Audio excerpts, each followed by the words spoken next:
एक ऐसी सभ्यता जो आज भी दुनिया को अपनी ओर खींचती है। चलिए प्राचीन मिस्र को समझते हैं। लेकिन सवाल ये है कि कोई सभ्यता 3000 सालों तक कैसे चल सकती है। मतलब रोमन साम्राज्य और पूरे मॉडर्न इतिहास को मिलाकर भी उससे लंबा। इस सब की शुरुआत हुई एक नदी से।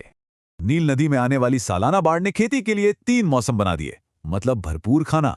इसी स्थिरता ने मिस्र के 3 सबसे शक्तिशाली दौरों की नींव रखी।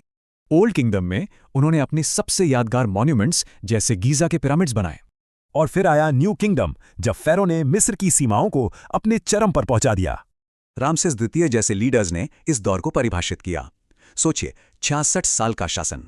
इस पूरे समाज की नींव असल में उनकी धार्मिक मान्यताओं पर टिकी थी।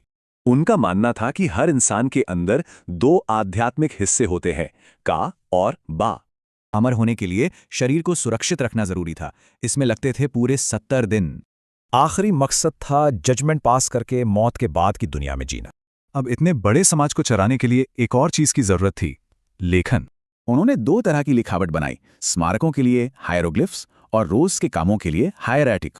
इस वजह से लिखने पढ़ने वाले अधिकारियों का एक बहुत शक्तिशाली और सम्मानित क्लास बन गया। उनकी उपलब्धियां यहीं खत्म नहीं हुई। गणित, चिकित्सा, इंजीनियरिंग, सब में वो आगे थे।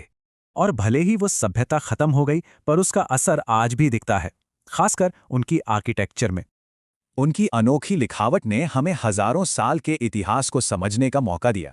उनके वैज्ञानिक ज्ञान ने आने वाली कई सभ्यताओं के लिए एक मजबूत नींव रखी।